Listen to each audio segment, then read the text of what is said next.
Hi అండి. మీ కరుణ కావూరి. సమాజంలో అండి ఇంకా అరికట్టడాలంటూ త్వరగా అగాయిత్యాలు చిన్నపిల్లల మీద, టీనేజర్స్ మీద, మరీ సంవత్సరం పిల్లల మీద కూడా. నేను మొన్న ఒకరోజు చెప్పాను కదండి, ఒక మంచి మాట చెప్పినప్పుడు అమ్మమ్మ మాటలో మన చుట్టూనే ఉంటారండి క్రూర మృగాలు, మంచితనం అనే మాస్క్ కప్పుకొని చాలా జాగ్రత్త అని. అదే నిజమైంది చూడండి. ఆ రాజస్థాన్లో ఏం చేశారు? ఆ 32 మంది క్రూర మృగాలు, మరీ అన్యాయం కదా ఆ సంఘటన. అది యూట్యూబ్లో అది చూసిన కానించి, న్యూస్లో చూసిన కానించి చాలా ఆవేదన అయితే వచ్చిందండి. నాకు మనసు బాధపడింది. అమ్మ, ఆ 32 మంది క్రూర మృగాలను కన్నా తల్లిదండ్రులారా, మీకు శతకోటి దండాలు. మీకే ఆ 32 మంది క్రూర మృగాలను కన్నా తల్లిదండ్రులు మీరు చాలా అదమ్మా. అదంటే ఇదే ఏంటంటే, అలాంటి క్రూర మృగాలను కన్నారు కదా, అందుకని గొప్పవాళ్ళు. మేమేముంది, మామూలు మానవత్వం ఉన్న మనుషులకు అన్నాం. మీరు మృగాలను కనేసి వాళ్ళని చిన్నప్పటి నుంచి అలా క్రిమినల్ అట్మాస్ఫియర్లో పెంచి రోడ్ల మీదకి, దేశం మీదకి వదిలేసేసి ఇలా జనాల మీద పడి అగాత్యాలు, హత్యలు చేసి మన దేశ జనాభా తగ్గించేలా చేస్తున్నారు మీరు. సమాజ సేవ చేస్తున్నారు మీరు.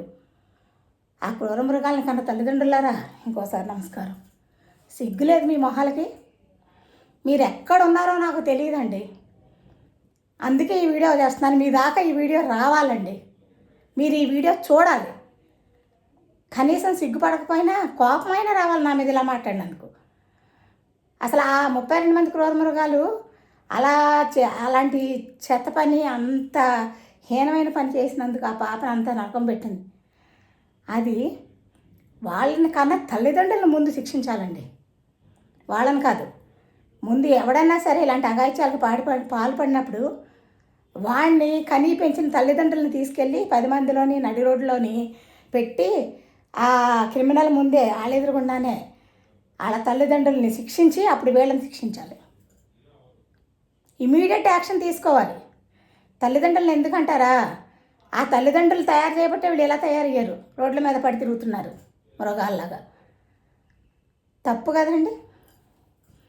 అంత చిన్న పాప అంతలా వేడుకుంటే అంత నరకం పెట్టారు.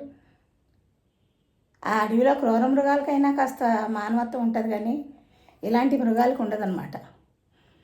కానీ మన గవర్నమెంట్ వాళ్ళకి ఇమీడియట్ శిక్ష వేయకుండా తీసుకెళ్ళి జైల్లో కూర్చోబెట్టి 4 పూట్ల తిండి పెట్టి పోషించి ఖర్చు పెట్టి, ఆ డబ్బు ఎవరిది? గవర్నమెంట్ డబ్బు అంటే మనదే కదా, మన సామాన్య ప్రజలదే కదా ఆ డబ్బు. అంతేగాని ఇమీడియట్ యాక్షన్ తీసుకోరు. అలా ఇమీడియట్ యాక్షన్ తీసుకుని వాళ్ళని, వాళ్ళ తల్లిదండ్రులని కూడా రోడ్డు మీద పెట్టి వాళ్ళు ఆ అమ్మాయిని ఎంతైతే హింసించారో అలాగా ఒక్క తుపాకీ గుండుతో కాల్చకుండా, ఒక తాడుతో ఉరేయకుండా, కత్తి తీసి బతికుండగానే పోస్ట్ మార్టం చేస్తే అలా ఉంటుందో చూపించాలి వాళ్ళకి. అలాంటి చెత్తగాళ్ళని కానీ రోడ్డు మీదకి వదిలేసిన తల్లిదండ్రులకు కూడా ముందు బుద్ధి చెప్పాలి. అలాగా పిచ్చి వేషాలు వేసిన అఘాయిత్యాలకు పాల్పడిన వాళ్ళ ఆ క్రిమినల్స్ తల్లిదండ్రులను ముందు శిక్షించి వాళ్ళని ఇమీడియట్ శిక్ష అమలు చేస్తే జనాలు అందరి మధ్యలో పెట్టి, ఆ తర్వాత అది చూసైనా భయపడి కాస్త తల్లిదండ్రులు తమ పిల్లల్ని జాగ్రత్తగా పెంచుకుంటారు. ఎందుకమ్మా జంతువుల్లాగా 10 మందిని కనేసి రోడ్ల మీదకి, దేశం మీదకి వదిలేసి, మృగాల్లా తయారు చేసి వదిలేసి మాలాంటి వాళ్ళందరికీ మిగతా జనాలందరికీ సమాజానికి చేడు చేయడం ఎందుకు? ఎవరో ఒక్కరిని కానీ బుద్ధిమంతురో అమ్మాయో అబ్బాయో, పుత్రుడో పుత్రికో, ఒక్కరిని కానీ ఆ ఒక్కరిని బుద్ధిమంతురాల్లాగా తయారు చేయండి. తయారు చేసి ఆ దేశాన్ని ఉద్ధరించక్కర్లేదు, మీ ఇంటిని ఉద్ధరించేలాగా తయారు చేసుకోండి చాలు. అందుకే అన్నారు, ఎప్పుడో చెప్పారు వేమన గారు, గరిటెడైనా చాలు గోవి పాలు, గంగి గోవు పాలు. ఎంత కడవడంత పాలు ఎందుకు, కర్మ పాలు? అందరికీ తెలిసిందే వేమన పద్యాలు. అదే చెప్తున్నాను నేను. బుద్ధిమంతులా తయారు చేసుకోవడానికి ఒక పుత్రురాలను కనండి, పుత్రికనో పుత్రుడినో. అంతేగాని ఇలాంటి మృగాలను కనేసేసి రోడ్ల మీద మా మీద వదిలేసేయకండి. చెప్తున్నాను, మీ ముందు మీ తల్లిదండ్రులకు వేయాలి శిక్షలు.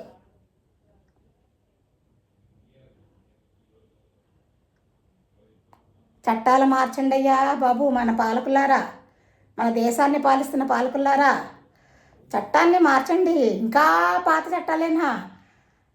ఆడు నిజంగా అది చేశాడు అని తెలిసినా కూడా ఆడిని తీసుకెళ్ళి చోట కూర్చోబెట్టి ఆడికి తిండి పెట్టి ఆడికి మేపి అందరినీ తీసుకొచ్చి 10 మందిని 100 మందిని 200 మందిని తీసుకొచ్చి ఆడు నిజంగా చేశాడా లేదా అని ఎంక్వైరీలు చేసుకుంటూ డ్రాగన్ చేసేస్తారు.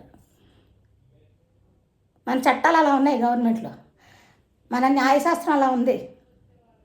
ఇంకా పాత చింతకాయ పచ్చడి చట్టాలు ఏంటయ్యా బాబు? అప్పుడు గాంధీ గారి కాలంలో ఒక చెంప చూపిస్తే ఇంకో చెంప చూపించమని, ఒక చెంప మీద కొడితే ఇంకో చెంప చూపించామని గాంధీ గారు చెప్పారు. ఓకే, ఆ కాలంలో చెల్తా. మరి ఈ కాలంలో అలాగా గాంధీ గారు చెప్పారు కదా అని ఒక చెంప మీద ఎవడైనా మన రోడ్డు మీద కొడితే ఇంకో చెంప చూపిస్తే ఏం చేస్తాడు? మొత్తం ఒళ్ళంతా హోనం చేసి ఆడవాళ్ళు అయితే బంగారాలు, మగవాళ్ళు అయితే ఇంకో రకంగానే పీడిస్తారు తీసుకొని. అవునా కదా? అంటే ఏంటి? గాంధీ గారి కాలంలో నాటి పరిస్థితులు మారాయి, కాలం మారింది, ఆ పరిస్థితులు మారాయి, మనుషులు మారారు, బుద్ధులు మారాయి, ఆ సమాజం మారిపోయింది. అయినా అవే చట్టాలు ఏంటండి బాబు నేరం చేసిన వాళ్ళకి? పాత చింతకాయ పచ్చడిలాగా, అమ్మో పాత చింతకాయ పచ్చడి అనేసాను గబుక్కుని. ఆ చింతకాయ పచ్చడి అమ్మకు కూడా కోపం వస్తుంది. అమ్మ చింతకాయ పచ్చడి నా మీద కోపగించుకమ్మా. ఎందుకంటావా, ఈ రోజుల్లో బోల్డ్ మంది యూట్యూబర్లు చక్కగా ఆ చింతకాయ పచ్చళ్ళు రకరకాల రెసిపీలతోని మోడర్న్గా కొత్తగా టేస్టీగా తయారు చేసి మాలాంటి వాళ్ళందరికీ చూపిస్తున్నారు. కాబట్టి మనం చట్టాలను పాత చింతకాయ పచ్చళ్ళు అంటే ఆ పాత చింతకాయ పచ్చడి కూడా పాపం ఫీల్ అవుతుంది బ్యాడ్గా. మార్చండి అయ్యా పాలకులారా, ఈ చట్టాలు మార్చండి. ముందుకొచ్చి కనీసం ఇలాంటి క్రిమినల్ని వెంటనే అప్పటికప్పుడు శిక్షిస్తే ఆ తర్వాత సమాజంలో ఇలాంటి ఘోరాలు అఘాయిత్యాలు నెమ్మదిగా ఆగిపోతాయని నా ఉద్దేశం. అంతే. ఏదో నా ఆవేదన కొద్దీ చెప్పానండి, తప్పుంటే క్షమించండి. బాయ్ అండి.